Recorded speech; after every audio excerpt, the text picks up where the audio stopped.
Battery है जिसमें खुद एक टाइप सी चार्जिंग पोर्ट लगा होता है। मतलब जब बैटरी खत्म होगी तो उसे चार्जर में लगाओ, 2 से 3 घंटे में वापस बैटरी फुल चार्ज हो जाएगी। इसको हजारों बार रिचार्ज कर सकते हो। मतलब ये छोटी बैटरी सिर्फ एक बार खरीदो और ये सालों तक काम करेगी। और इसका एक सबसे अच्छा फीचर जो काफी इंटरेस्टिंग है वो ये कि ये एनवायरनमेंट के लिए भी सेफ है, क्योंकि ये बैटरियां लैंडफिल में नहीं जाती।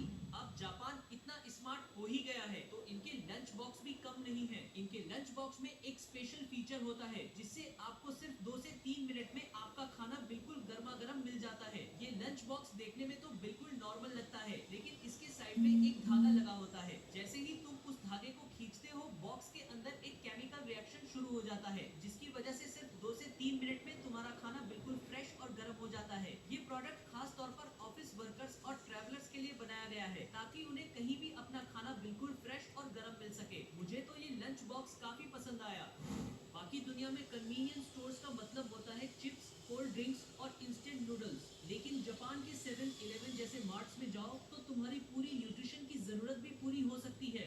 यहाँ सलाद से लेकर प्रोटीन रिच फूड्स तक सब कुछ मिलता है। हर चीज कैलकुलेटेड कैलोरीज के साथ मिलती है और अगर तुम डाइट पर हो तो कोई भी आइटम उठा लो, उसके ऊपर एग्जैक्ट प्रोटीन, विटामिन और कैलोरीज लिखी होती है ताकि तुम्हें पता रहे कि तुम क्या खा रहे हो। और हमारे यहाँ के मार्ट्स में अगर हम एक चीज लेने जाते हैं तो पता नहीं कैसे, लेकिन उसके साथ 3 से 4 चीजें और उठाकर ले आते हैं।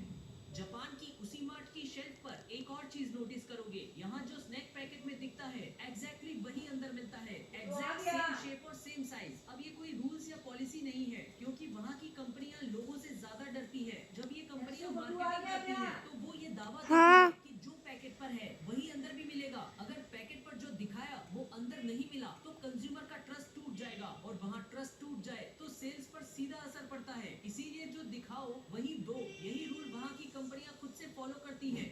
जापान में जब लोग बबल गम खरीदते हैं तो पैकेट के अंदर एक छोटी सी पेपर बुक मिलती है। क्यों?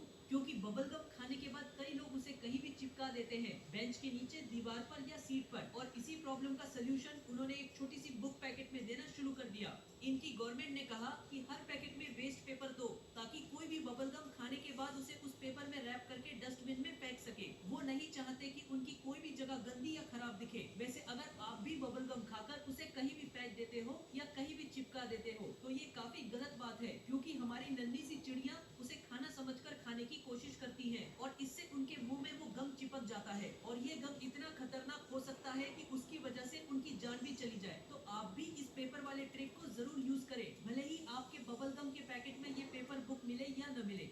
सबसे इंटरेस्टिंग बात मुझे जापान के सिग्नल्स की लगी, क्योंकि वहाँ ट्रैफिक सिग्नल में ग्रीन लाइट नहीं, ब्लू लाइट होती है। पूरी दुनिया में सिग्नल्स के कलर ज्यादातर रेड, येलो और ग्रीन होते हैं, लेकिन जापान में ब्लू सिग्नल का मतलब गो होता है। और इसके पीछे एक बहुत इंटरेस्टिंग रीजन भी है। जापान की ओरिजिनल लैंग्वेज में ब्लू और ग्रीन दोनों के लिए एक ही वर्ड था, आओ। मतलब वहाँ के लोगों के लिए पहले ये दोनों अलग कलर्स नहीं थे। जब मॉडर्न ट्रैफिक सिस्टम आया तो सिग्नल ग्रीन था, लेकिन लोगों के लिए वो आओ था, मतलब ब्लू। तो जापान गवर्नमेंट ने डिसाइड किया अगर लोग इसे ब्लू कह रहे हैं तो इसे ब्लू लाइट ही रखो, और आज वहाँ का traffic signal officially red, yellow और ब्लू है। और जब बात आए वेस्ट मैनेजमेंट की तो ये पूरी दुनिया के लिए एक लेसन हो सकता है। जापान में कचरा फेंकने का भी एक प्रॉपर टाइम टेबल होता है। मतलब मंडे को प्लास्टिक, ट्यूसडे को ऑर्गेनिक वेस्ट, वेंसडे को रिसाइक्लेबल मटेरियल। ऐसे ही हर दिन अलग कैटेगरी का कचरा वहाँ फेंका जाता है और लोग इसे फॉलो भी करते हैं, क्योंकि वो अपनी जिम्मेदारी बहुत अच्छे से जानते हैं। अगर तुम गलत दिन गलत कचरा डालोगे तो पूरी सिस्टम अफेक्ट हो सकती है। इसीलिए वहाँ लोग सिर्फ सफाई की उम्मीद नहीं करते, बल्कि उसे बनाए रखने की जिम्मेदारी भी खुद उठाते हैं।